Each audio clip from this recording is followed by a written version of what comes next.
Hi, it's Jasmin. You know, that girl who did you know what way before the internet ever existed. Join me and my special guest every week as we talk about anything and everything because nothing is too taboo. So punch your ticket and get on board the Krazy Train with me, Jasmin St. All aboard! Welcome to a brand new episode of Krazy Train with Jasmin St. This week, I decided to delve a little bit more into the mental health issues and the softer side of pro wrestling. So I decided to bring on the perfect poster child for this, one of my favorite wrestlers, obviously, Ken Dixon. And I have Maryland's finest on my podcast today, Mr. Ken Dixon. You are Maryland's finest, I think. That's it's debatable. It's up for discussion at least. Well, I appreciate you having me on. Yeah, I mean, I was scrolling through all of your Instagram photos. So Ken Dixon's a pro wrestler, obviously. Can you not tell? And I saw like all the dog photos and everything, all the animals, and obviously a lot of us have a sweet spot for animals. And it was interesting. Are you involved in animal rescue at all, or what's your whole shtick with that? Or you just like them? So, my wife and I some of our dogs are rescues. Um, we're just it's something we're really into. They can't speak for themselves, so somebody's got to speak for them. So I try to use my loud mouth and my platform, however big it may be. I try to use that to spread awareness that um, it's cool if you want to buy a dog, but maybe consider going this route because there's just as much personality, if not more, in a dog that needs a second home or a new place to stay. That's So when I get to do work with Barks, which is Baltimore Animal Rescue, and Show Your Soft Side, which is the program that I was doing, like the runway thing that you saw. Um, I love those kind of programs because I get to go out and I get to be around other people who are into the same kind of thing that I am. And it's just a huge network of like-minded people, and it's just a really positive place to be. And all those animals almost always get adopted in that event, so it's really cool to be a part of. Part of having a pet, especially like I like fosters. I like rescue animals. My cat's a rescue. I tried to foster a cat once before. It didn't work out because I got so attached and I didn't want to fostering it for it. Mm. Such an emotional thing because I love it. I love cats. I can't have enough of them. That's why I own AI cats, I guess, on Instagram now with those weird cat AI Yes. pictures. Hey, uh, so we've considered fostering, but we've always, like, up until recently, we had like four dogs. Um, and then two of my pits have passed within like a year of each other. Uh, so now we're down to I have my bully Lazarus. He's outside now, and my buddy Leo. Before he went to Japan, he asked us to look after his dog, so that's how I ended up with another one. It's a Zolo. It's a Mexican hairless. So they're an interesting combo because Lazarus doesn't bark. He just looks, and it scares people away. And Brixton is the Zolo. He's the barker. So they kind of got a little alarm system going on with each other. Like, he's the signal, and the other one will come muscle around and look. And um, so, like, I'm really into the fostering idea. I asked people about it, and it feels like it would be really heartbreaking. And some of them are they know what the deal is, and as heartbreaking as it may be to separate, um, a lot of them told me that they're kind of a part of the process so that when they allow these animals to go, they have a hand in choosing where they go. So there's some peace of mind in knowing that they're going somewhere safe. So like, I could see that being like a silver lining to the heartache of it. Yeah, when I was dealing with the rescue for my cat, the girl wanted my social media. So she's scrolling through it. She sees like all the wrestling stuff. She sees motorcycles. She sees like everything on that's probably the biggest red flag. Then she saw my stuffed animal, my stuffed toy animal. She's like, oh, okay, she really does like animals. She needs a real one. I guess it's like people who can't have kids, they adopt Yeah. because they own like little Cabbage Patch babies or something. But anyway, let's talk about your wrestling. How long have you actually been involved in pro wrestling? And by the way, you look like Tom LaRufa a little bit with your beard. He was an ex WWE. Yeah, Yeah, I remember you telling me that. I had to go and Google him, and I remembered him from the early NXT he's masculine, days. very masculine. So I I broke in 2013. I got home from a contract in Africa. I had some money in my pocket. I was 10 feet tall and bulletproof. You couldn't tell me shit. So I saw a commercial on Facebook for Gilbert had just had a school going on here in Maryland. So I went down there and they ran me through the ringer and they beat me up a little bit and I was like, where do I sign? So they signed me up and this gets to be a funny story actually. Is that there was some other stuff going on with the school at the time, so I didn't know. I show up the next Monday for training and the building is empty. There's nothing in the building. So before there was like memorabilia and there was posters and like banners and flags and I think he might have had like some wrestling arcade games. And when I get to the building, it's empty. The only thing in the building is a wrestling ring and Axel Rotten laying in the Was he middle of it. hungover? So I'm like, okay, I don't know. He was very clammy, so I don't know. Um, so I'm like, this is how it goes. Okay, so I'll sidebar that because almost a little glad I broke in later in life. I was 27 at the time. So I'd had some life experience and I wasn't as naive as I could have been walking in there at 18. So, I trained with Axel for a few weeks and, he turned me over. So I was kind of working with MCW Pro Wrestling as the local place here in Maryland. And they didn't have a training center open, but I would go and pay dues and set the ring up and do all that stuff. And they would teach me before the shows. Um, so they opened their school in 2014, and that's where I've been ever since. Had a little break with Ring of Honor, 2018 to 2020. But then I broke my neck, and the company got bought by someone else. So back to the Indies. Yeah, that's a big injury. I mean, that's a nutshell. That's the Reader's Digest It's version. kind of the cliff notes, I feel. But the wrestling school, that was the best one when you see Ian Yeah. Rotten laying there. Like, what did he say to you? Hey, we're not open. Like, well, what did he do? I just can't see this. So it was Axel, yes, Axel. sorry. It was Axel. There's some stories about Ian that Ian ran a show in Maryland and duped a bunch of people and never came back. So probably won't Yeah. see him here again. Uh, but Axel was really cool. When he was on, he was so fucking he was I'm sorry for cursing. He was so smart. He was so smart.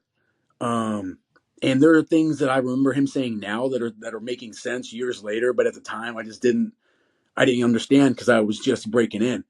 Um, but he was also in a kind of a dark place. So there would be times where he would try to take advantage of me, and I'm like, I mean, it's not really taking advantage of me. I'm just paying you for the lesson. That's what I was getting out of it. Uh, Worst case scenario. Um, but Axel helped break me in. So, I have some respect for him for helping and, being hard because I see how we have to be now. I'm kind of getting into coaching myself on the back end now. And we can't be as hard on these young guys as they were on us. It's just a lot. I hate to just be typical of just, soft, but we just have to be different. Um, my coach, RJ Meyer, the bruiser here in Maryland, is man, I can't say enough good things about him. He passed from leukemia in 2020. Uh, he pushed me to a place that I never thought that even existed. So that's my inspiration for bringing these young guys up is you don't know you have it, and where I'm going to help you find it. Um, some people call it bullying. I call it tough love. Like if I didn't like you, I just wouldn't talk to you or I wouldn't teach you. You would get the bare minimum because we don't have to, allow you to compete on our, perform on our events. We just have to teach you how to wrestle. That's it. That's all we're obligated to do. So anything beyond that is what you earn. Um, and that's kind of my soapbox for wrestling. I like the whole tough love thing. It makes a lot of sense. I mean, there's so many things we could touch on with that because I feel nowadays like I was trained by an original glow girl. She was from Australia. Mm, And I have to tell you, like, I showed up in okay. like 90-degree weather. It was an outdoor ring, and she's teaching me how to do the forward flip. So she'd like be on all fours in the middle. I'd run the ropes and just flip, like hold on to her. One day I decided to be so smart and take a diuretic before I was training. Let me tell you, like, she knew something was up. She's like, come on, now you're wrestling. You're wrestling. Throwing me into the fucking ropes, man. Like, I almost threw up when I was done, but I think it made me a better person somehow, maybe more of a bitch, but it really did make me a better person. Well, I guess it's like growing up in different eras, you have different tolerances to things. Now, one important thing you did to paying your Mhm. dues, and I feel as though there's a temperature or a climate of some people that aren't really paying their dues. Do you see a difference in the breed of wrestlers coming up now than when you were, or like when you trained? I do. I see it now. Because to me, you're never done. Um, you're never done paying your dues. You just maybe elevate the level of the type of dues that you pay. Because I give back now. I coach and I help. I'm learning how to format the shows, so I'm giving back in that regard. And I'm kind of helping the young guys put their stuff together as best I can. Um, so you're never really done. But I do notice there's a little bit of a sense of entitlement with some of the younger guys and girls, where in my building, we're kind of spoiled in Maryland. We have a very family friendly product. In on the indies, it's rare to draw 500 people, and we draw that on a smaller event. So like we've had upwards of 1,200 people in our building, and that's not like a one time thing. That's several times over the course of the years.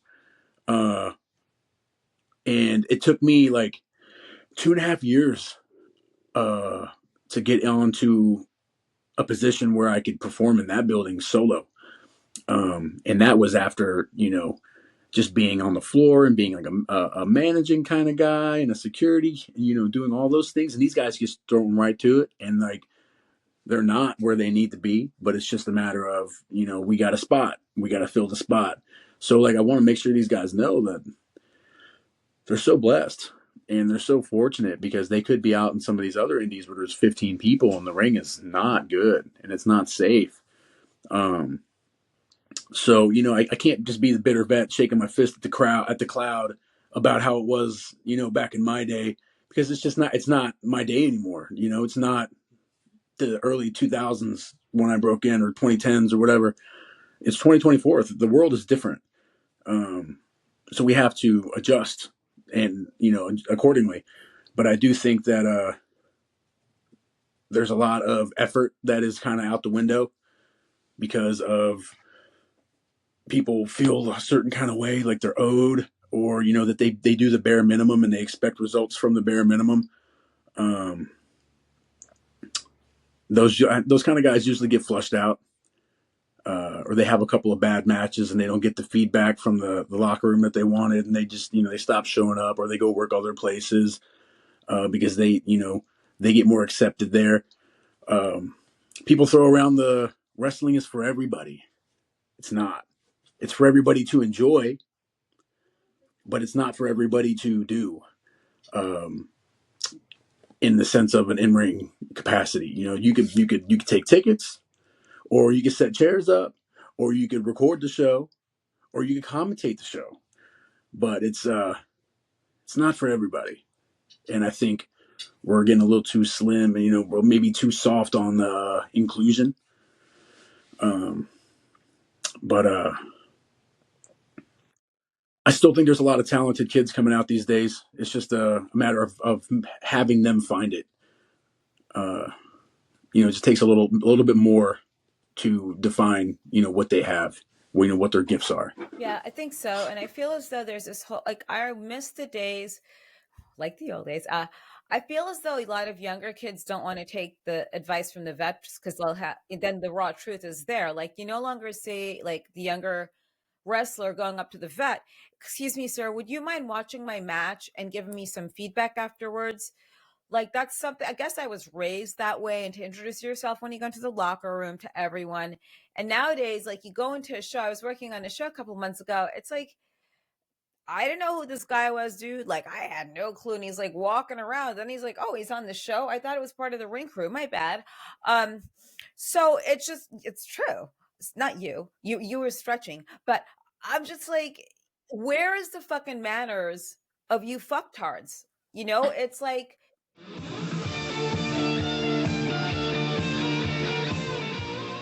want to spice things up in the bedroom? Go to adamandeve.com. And if you'd like to get 50% off of certain items and 10 free gifts, use the code Krazy Train. Crazy with a K. Go to adamandeve.com and spice things up in the bedroom. And don't forget to use the code Krazy Train. This is not your mother's living room or basement. You're in like a professional capacity. Even if it's 20 people or 30 people, you got to bring your best foot forward Hmm. in and out of the locker room. Yes. As far as mental health, do you think that the internet contributes to a lot of the softness with the mental health of a lot of the wrestlers? I know that there are a lot of OnlyFans girls coming up as wrestlers now and all this other crap. And I think the internet plays a huge role in, I don't know, people's mental health in a negative way. I think the internet. I think I was Matt Hardy that said that the internet is the greatest invention. It's because it's the greatest invention and also the worst invention, because it gives people a platform. Um, Good or bad, there's a platform now that people were always kind of weird, I think, but now they just have a platform to attract other weird people. And those, were their shitty opinions they just had amongst their friend group. Now their shitty opinions are seen by everybody. But it's also subjective on whose opinion is shitty. Uh, what I do think affects people's mental health is this source, this seeking validation from the internet. Uh, we all do it. I do it. I share my photos, and I make content that so that they can they can look at it and they can decide if they want to come and see me perform, because that's what it is. We're trying to. The wrestling fans are going to come regardless. I want new people to come. So what am I going to do to attract new people? My gripe with the internet is that they're such a vocal minority, but they have so much power, and the people on the internet don't buy tickets. Very few of them buy tickets. And if they do, they only support really niche products that aren't, that's just because it's their friends, or it's some kind of, you know, inclusive a thing they want to be a part of. But they all have opinions about stuff they don't support. That's like, that's why I don't really use Twitter. I kind of post and go. I don't really just have opinions about stuff. Uh, my feed, I've started kind of narrowing down what I look at. So it's like, you know, animal videos, and there's some wrestling, and there's some bodybuilding, and some porn, and, regular stuff. Probably, but I don't get lost in those rabbit holes of 5 stars and these arguments about the tribalism of wrestling. When I was a kid, I watched everything, and it was a struggle. Like, am I going to tape Raw tonight, or am I going to watch Raw and tape Nitro? And I had to. We had one TV in the house that had the UHF, and I would have to turn it to the thing to do the UHF channels to find ECW. And once I found that, then oh my goodness, like, but I took everything I could get because I was just such a fan. But now it's like, it's so weird. Everybody just picks sides. Like, if you don't like it, just don't watch it. Like, I don't know. Like, do we really, like, we're comparing dicks, and like, it's not like even a contest. It's not a fun contest. I don't know.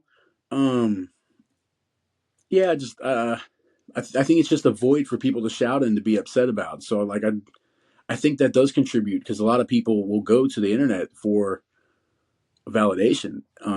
To they got those hits of dopamine, because they get these like likes, and they get these retweets, and they get to see those numbers pump up, and it doesn't translate to anything unless you're like a really good influencer, and people, you're getting money for your hits. But if you're just a regular, punk ass independent wrestler, like, it doesn't translate to anything except a broken heart for you when you don't reach the numbers you want, and you don't get signed because the promoter didn't see your, super 450 donkey flip fuck driver that you did in front of 15 people. Uh, Nobody cares. Like, I don't know. I just, it is a thing for me. I think people could be doing other things with their time, uh, like finding hobbies outside of wrestling that could be better for their mental health. Um, it took me a while to do that because I felt like if I wasn't Mm-hmm. watching wrestling or thinking about wrestling, that I was wasting Mm-hmm. my time and that I wasn't working as hard as I could be.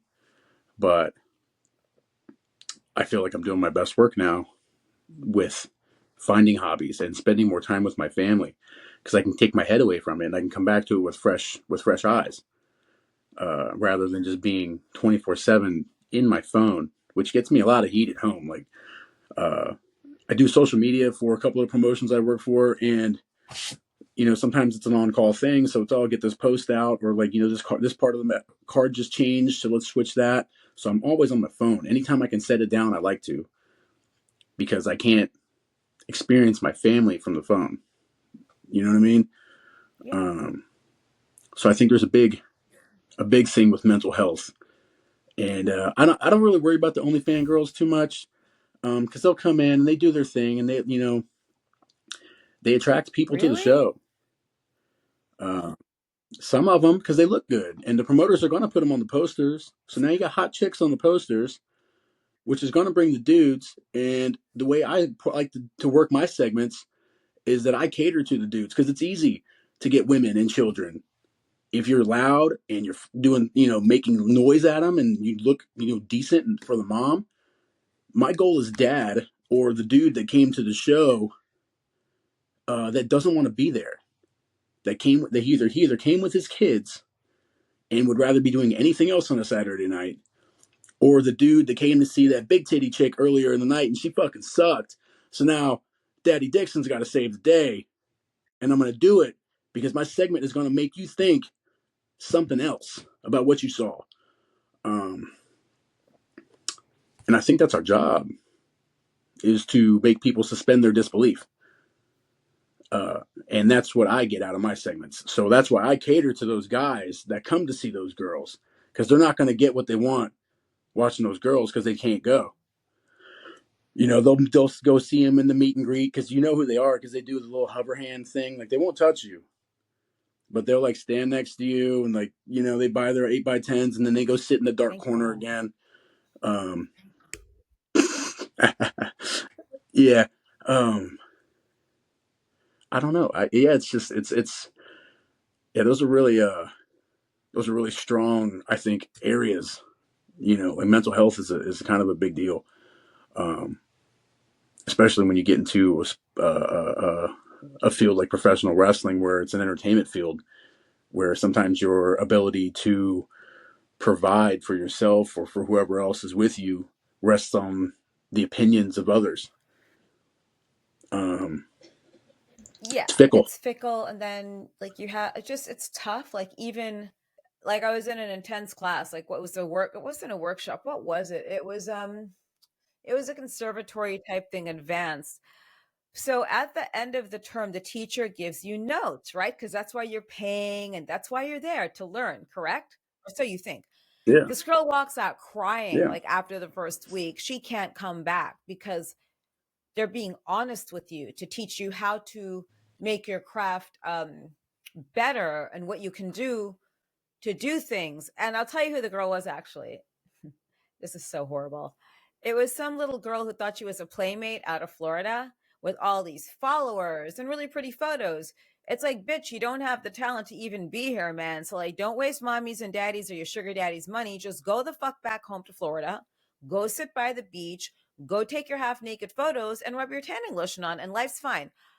But I think when you put yourself through any type of training or class, you got to understand, you got to have the criticism because that's the only way you improve. And I like the fact absolutely. that you're still out there, like doing things and wanting to do more things, looking at cat photos and all that. But and doing hobbies, I agree. I'll go stare at AI cats. Um, People think I'm crazy. My friend said to me, "Hey, go call your therapist." I'm like, okay.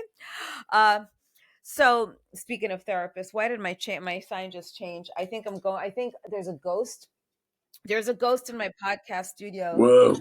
I don't know what his name is or her name. Spirit, be gone. You don't belong here anymore. So, moving right along. What are your thoughts on Tough Enough? Did you ever watch anything? And did you think it was something that was ruining wrestling and the talent that came in?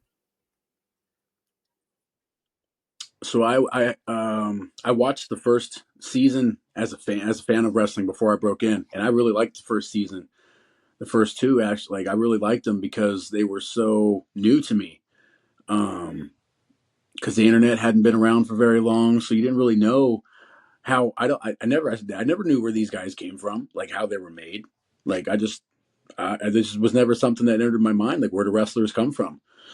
Um, I didn't really watch some of the middle ones. I went back and watched um, the one that when Bob Holly beat that kid up.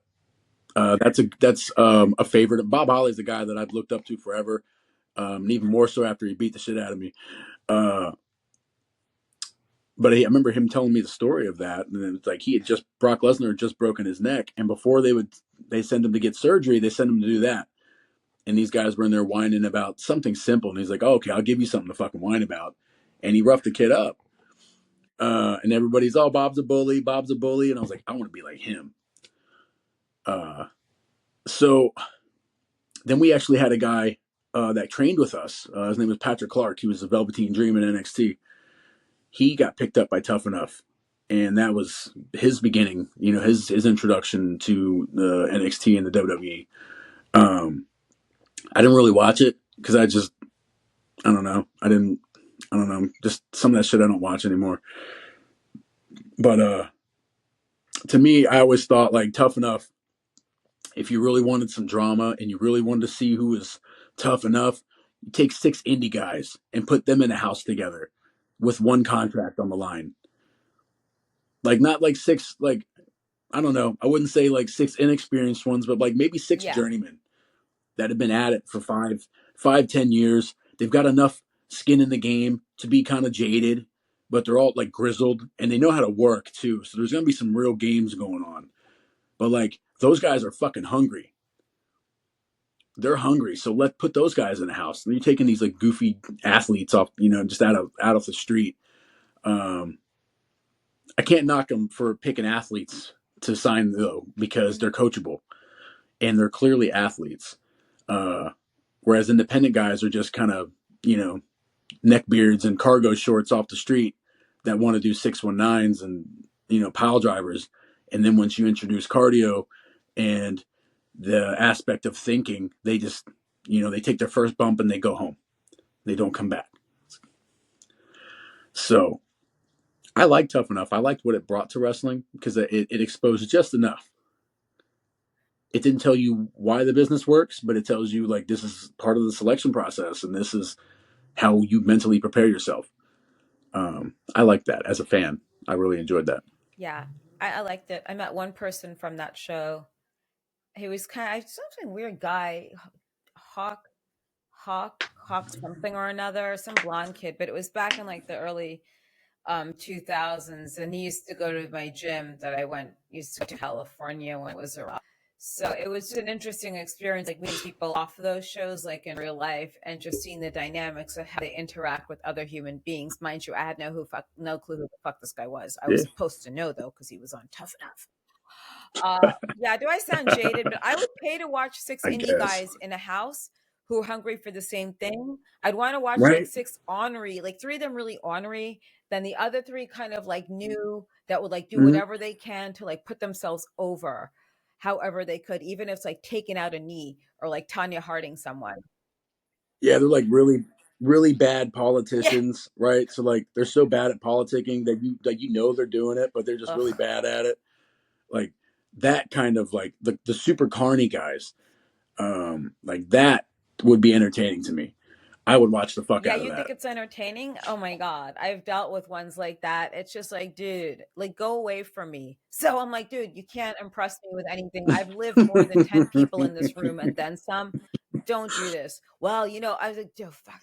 It's like you want to rip your hair out of your head. Then you see them perform ringside. One of them was a manager at a place I worked a while back. And he's so busy trying to get himself over and not the wrestler. As a manager, your job is not to get yourself over ever. It's the guy in the ring you care about. Yeah, you want to dress sexy and stuff, sure, of course, because it's like eye candy. But then your whole job is the guy that's in the ring. And I just feel like people forget that. It's this whole novice thing. But that's an interesting take on Tough Enough and doing the indie version. I think we got a show on the way for this, and we could do it at your gym, probably at your wrestling school up there. Oh, Yeah, I think that's a okay. good idea. Tell us about the wrestling school. Like, Yeah. how many days a week do you coach people or train people or both? So I'm not like a main coach. I because I'm still trying to work Got for it. myself. So I'm not in a place where I can be completely selfless yet. Because I still got some skin in the game. We're open, like, we train Tuesdays and Thursdays, 6 to 10. Um, about 20 minutes north of Baltimore. We have our own spot. Everything, we got 3 rings set up in there. We got 16, 18, and a 20. Um, and our whole setup is there. We got like a promo lab, and there's space. There's a locker room set up for everybody. It's a really good spot. We've really turned it into something really cool, and I'm really proud of what it is, especially on the independents where it can get kind of rough. Um, I'm not embarrassed to invite coworkers or friends to watch me perform in there, uh, because we do it right, I think. Even when we travel, our road setup is really top notch. Um, we don't, like, people have a preconceived notion of what wrestling is, and if it's not the WWE, it's instantly the backyard. So we like to exceed people's expectations as soon as they walk in the door. So we try to create an ambiance of fun and excitement, but also professionalism, because this is our profession. So like this, the ring aprons don't sag. I that is Anywhere I'm booked, I will go out and look at the ring, and I will check the ring aprons, and I'll tighten the canvas up Really? myself, because I have to work. I have to work in it. I check every ring I work in. That's just the way I was brought up. Because if I before you showed up when I was at XPW, I checked the ring out because I wanted to know if there were any weak spots. Like it's like sometimes the Yeah. padding gets worn and it can get worn out in certain places. I want to know where it is so I don't bump there. Um, I hate sagging ring aprons because it looks so bush league. And if I'm going to have people taking pictures of me and there's going to be video footage of me out there, I don't want that to take away. Like, let them just look at my shitty wrestling and not the the bad aprons or sagging ropes and things like that. Um, that kind of stuff is important to me because we're trying to present Mhm. a professional product. So why not make every effort you can to do that? Yeah, it's important. And one thing that you said that's very interesting is you have a promo lab, which I feel a lot of people don't do good promos anymore. Like, it's either something they want to stay away, like whatever. You just have to like go with it and just stay in the work and do it and just do the promo. But I don't think enough people train. It's hard. You think Promos can so? be very difficult. Really? Yeah, I don't know. I guess it depends. I do. I have trouble. So, if you're looking for the safest and coolest way to bet online and the most variety, of course, of games and like almost anything you could bet on, stop at betonline.ag because I guarantee you there is something for everyone. I have trouble with them. Like, I know, so it's always one of these things that, like, in the car on the way there, it's fucking fire, and it's like it's so good. But when I get there and the camera's rolling, um, like maybe I'm using too many words. I talk a lot sometimes, um, so that's where I get hung up myself. And I see when we see the other kids, sometimes like they don't have that problem, but you got to pull a character out of them, or you got to dial them back, like. So it's good that we have those kind of options. We have those kind of things available to make that a place where that can be done, and it's a safe place. So you're not just getting thrown to the wolves in front of a live crowd. Yeah, which is it's also. I mean, it's going to happen anyway. So it's going to happen, but let's try and get you a little bit more prepared. So we do birthday parties on the weekends where the kids come in and The birthday kid gets to be a part of the match. Like we bring him in like an hour before his friends show up, and we teach him like depending on how old they are, like we'll teach them how to do a spear and an RKO and like a Superman punch, and then like they become we got a little story that we typically use for like everybody unless they've been there a few times, but they become part of the match and they get the big hot tag at the end of the match and they get to hit their moves in front of all their friends. Um, so I say that to say that we do like 3 or 4 of those a day on Saturdays. So like the students that are coming up, their rep count can go through the roof in a matter of months from working. And I feel like working in front of a birthday party where there's only 2 wrestling fans and 35 people who don't give a flying fuck and they're just there for Billy's birthday. If you can get them to react in one way or the other, then you're not doing too bad. So those are ways that we, try to encourage them to apply what they're learning. Because they can do it there and they can try new ideas. If they got a different gimmick they want to try, they can throw shit at the wall and see what sticks, and they don't have to do it in a place where some wrestling crowds will eat you alive. So like if we can soften that blow a little bit and make them more comfortable in the process, then it's why not. Yeah, no, I mean, just make sure the microphone works. We had a microphone issue in Texas, and I was in the middle of doing a very heel promo. I think people still got my point across. Because the first question I did ask was, how many of you people are here legally? And I think that kind of perks up ears when you say shit like that. How many of you speak English? So it was very, we still got the point across because I could like carry my voice. But the very first ECW pay per view I worked, I had zero wrestling training. I had like Spike Dudley in the ring with me with Bubba and Devon showing me how to take a stunner. Then, like, okay, you're going to go to the ring at the beginning of the pay per view and say this. I'm like, oh, okay. I was so scared, and you could feel like that whole thing when like your stomach's dropping to the ground and your mouth's going dry. It's like, ah, bah, bah, ah, ah, ah, ah. It's just the audience. I don't know if they notice it or not, but I feel like I could have had one of your labs, your promo labs, like a week before, and life would have been awesome. What's the name of your school if people want to look this up and try it out, or the school, I should say? It is the MCW Pro Wrestling Training Center. It's located in Joppa, Maryland. It's about 20 minutes north of Baltimore. The website is mcwprowrestling.com. We've been open for 25 years. The promotion, rather. The school's been open since 2015.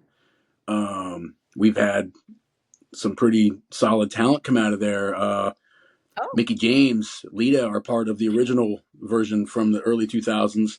But out of this iteration, Jessica Carr, SmackDown referee, Leo Rush, Patrick Clark, the Velveteen Dream, Khan, who's currently on AEW TV, wait, Khan. I'm Action sorry, Khan, Andretti, like Tony Khan, Khan. Oh, Kong. I'm like, whew, Khan, okay, Khan with okay, the dreads and like super jacked up brother, Gates of Agony with Brian Cage and Big Samoan brother, um, Action Andretti. Who else? Yeah, we've had some pretty good guys coming through, and then there was a bunch of us that were involved with Ring of Honor. The Yeah, so we're doing pretty good. Um, mhm. uh, yeah, so that's ncwprowrestling.com. Yeah, you can check the website. The dates are on there. I think the next class starts okay. in June. So we don't really do Yeah, drop-ins. You know what I mean? The class starts. I Yeah. get that. It's kind of, I don't know. I guess some places do the drop-ins to see if it's really for you. So you sort of like eliminate and strain out what I call them tourists. The people that are there just, yeah. So we let people come and we allow people to come through when they have their interview before they sign up. They get to watch and they get to see how things go, to see if it's something they want to do. And to be honest, the owner tries to talk everybody out of it.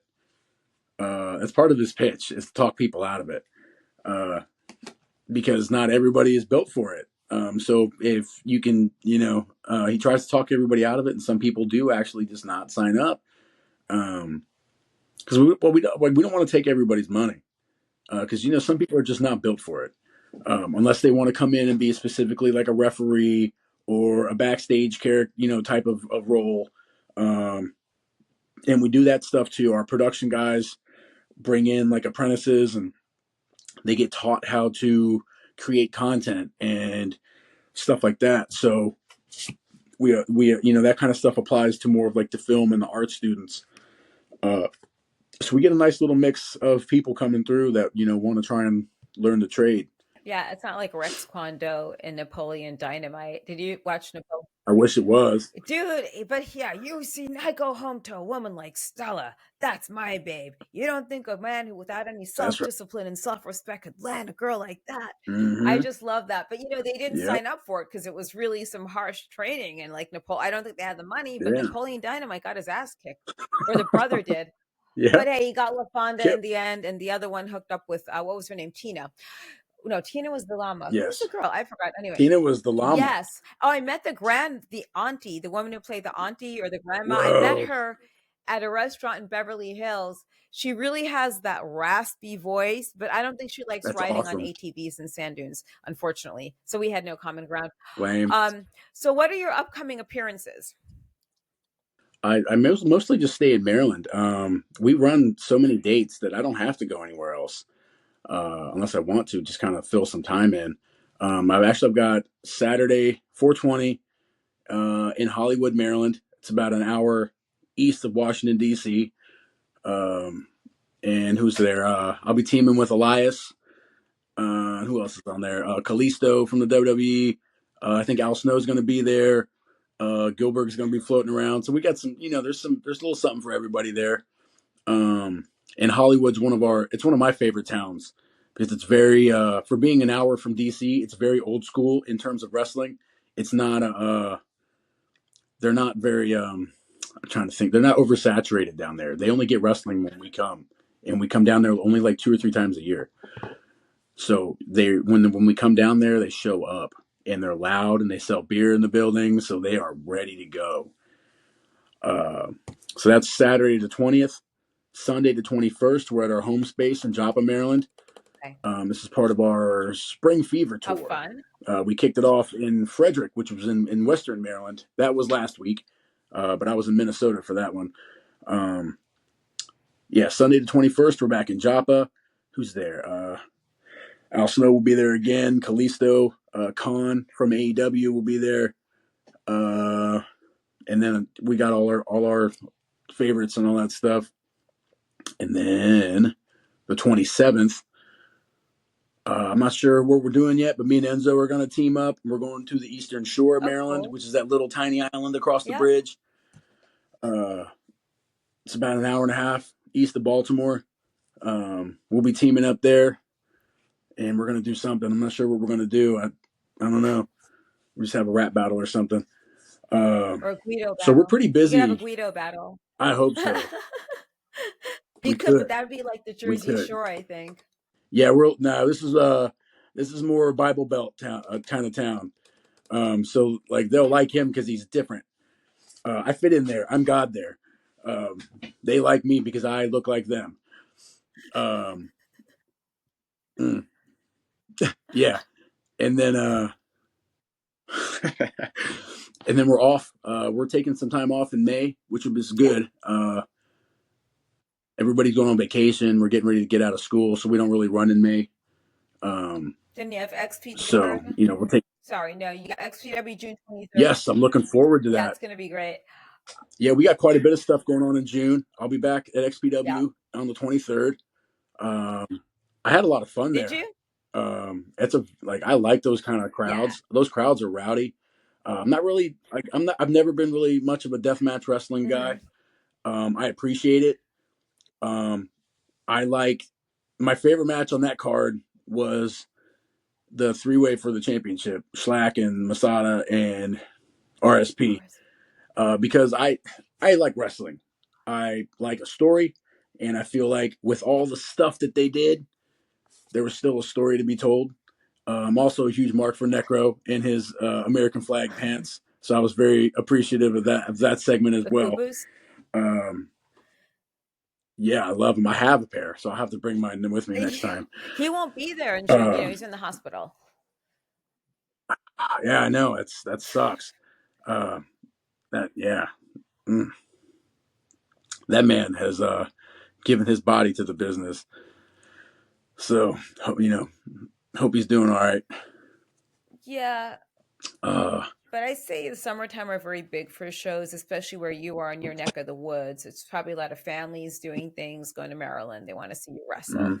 Um, We yeah. sometimes we try not to oversaturate it because it can get busy because we have to worry about the Orioles and we don't make sure we're not competing against it's a thing. Is And it's even worse when football season starts yeah.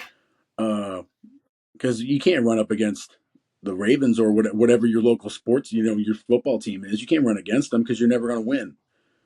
um, and we have a lot of Ravens fans are kind of diehard. So like, if you try to run against them, you're going to have an empty building.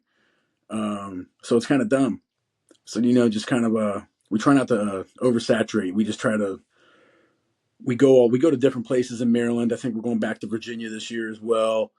We do some stuff in Delaware, sometimes Pennsylvania. So we try to we're not just there. We try to get out, make sure everybody can get a taste because not everybody's able to travel like that. I'm glad. And if people, do you have merchandise that people can buy, and where do they buy it? I don't really do the internet. I don't really do like a Got it. website because I just don't. I don't have time for that shit. I sell my stuff at the live events. I do have a pro wrestling tees store, prowrestlingtees.com. Ken Dixon. I got some offensive stuff there. I got some not offensive stuff there. Um, I just got some foam fingers. Like those just came in. I'm pretty excited to see how they do. I haven't had them on the table yet. I'm pretty excited to see how those go. Um, Pins are another one that I've seen that some people like them, some people don't. They seem to be you know. So I have this Barbie picture of my face. Of course, it's missing the teeth because we got to be anatomically correct. But it says like "I Heart Ken" and it's in the Barbie font. And my face is all Barbied up. We got to do Barbie. The bitches love Barbie. We got to do it, and Sometimes. it moves. Yeah. It moves. Does it? Um, yeah, Okay. yeah, yes. A lot of dudes buy it too. So whatever. I don't discriminate. NC baby, no comment. No, I think that's a great idea. I'm joking. Um, I can't discriminate either. But anyway, so moving right along. If people want to find you on social Yeah, media, where do they find you? they can find me everywhere on social media because I never put my phone down unless I'm at work. Or with your family Um, at dinner? at the yeah, yes, most importantly because she's going to see this. The phone cannot now. It's got to be somewhere else in another room, preferably. Uh, at the underscore Ken Dixon. It's the same across the board. We don't like to do those different handles because then everybody's got to remember a bunch of different shit, and that's too much. Um, yeah, that's where I'm at on social media. You come look at all my shitty content and see my really, really bad takes on everything.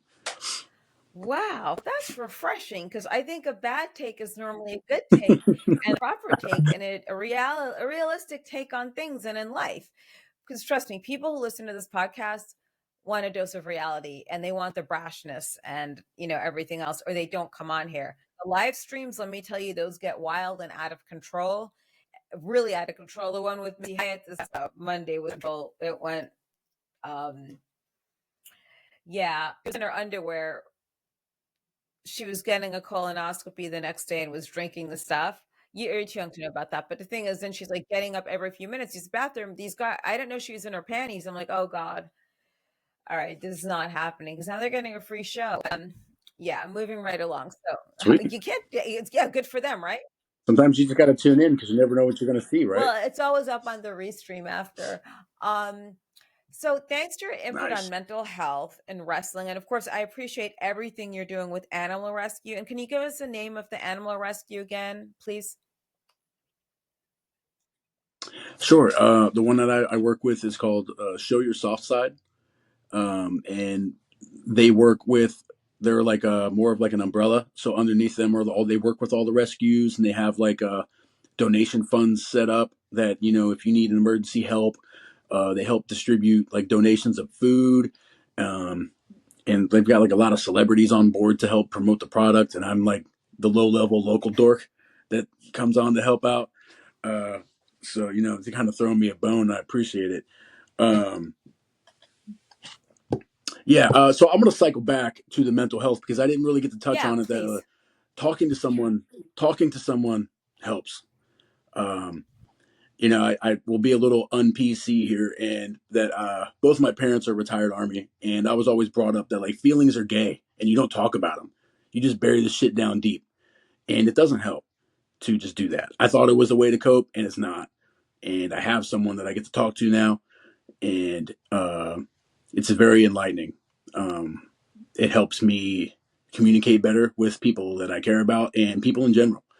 So that would be my advice, that like nobody's too tough for therapy or to talk to someone, because uh, everything you have to say matters for the most part. Like your feelings matter, and uh, you know that's where I'm at on it. I find it extremely valuable, and I hope that people that need someone to talk to do that, because there's nothing wrong with it. I agree. I really do. Except my therapist fired me, like realistically, because of the cat photos. Like, I'm not joking. Um, yeah. I yeah, it's okay though. I'll find someone else that can appreciate my cat videos, Yeah. the pussy pics. So Yes. no, thank you very much for that input. And yeah, remember, if you ever need help or there's someone that you feel like you could trust, whether it's, a therapist or even just a close friend, like reach out. Because if someone truly cares about you, nobody is too busy to pick up the phone and speak Yes. to you. And speaking, I feel, is way better than these chatting things that they have Mhm. for mental health, because that's AI or it could be anyone. You always want to go to a trusted individual in your life, whether it's your pastor, whether it's your friend, your mom, your cat, or whatever, a coworker. Any other parting words for the fans of wrestling at all? Never pass up an opportunity to shut the fuck up. Okay, and scene.